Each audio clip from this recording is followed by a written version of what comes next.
Paddy Burke.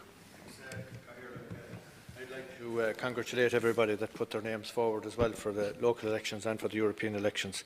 It takes great courage to put your name before the public, and I congratulate the people who are successful and wish the best of luck to the people who weren't successful on this occasion.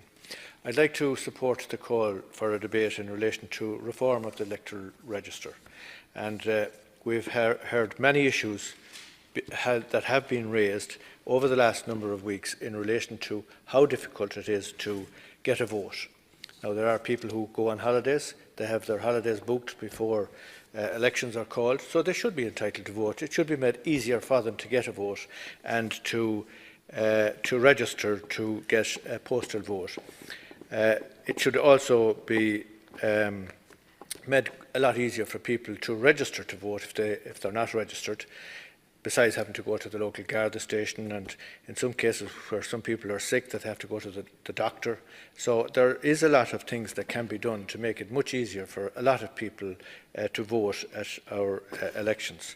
I suppose during the Seanad's Reform Committee, some of us raised a lot of issues in relation to extending the franchise to everybody in the Republic, Northern Ireland, America, Irish citizens all over the world.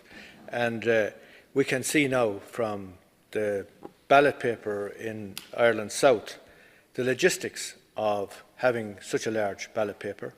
The one in Ireland South, I think 26 names that was on it, or 23. In the Seanad elections, we would have maybe a bigger electorate than the 750,000 people that are on the Ireland South. We could have over 1 million people voting on some panels, and we could have over 40 candidates.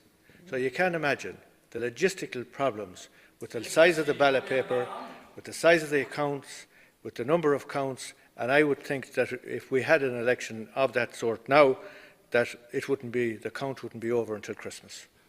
So I think there's a lot of lessons to be learned, both for the electoral register and for reform of Seanad Éireann, that can be learned from those elections. The size of the ballot paper. I've heard the Minister John Paul Phelan saying that they're going to make it maybe a little more difficult for people to register to stand for Europe. So it may well cut down the number of people that would be standing.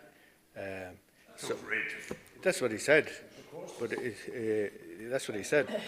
So there's a lot that can be learned from the elections, and I would hope that the people involved in it will take some lines from it, and we can only hope that I will support the call for a debate here, and I'd ask the leader to bring in the Minister at the earliest opportunity. Thank you.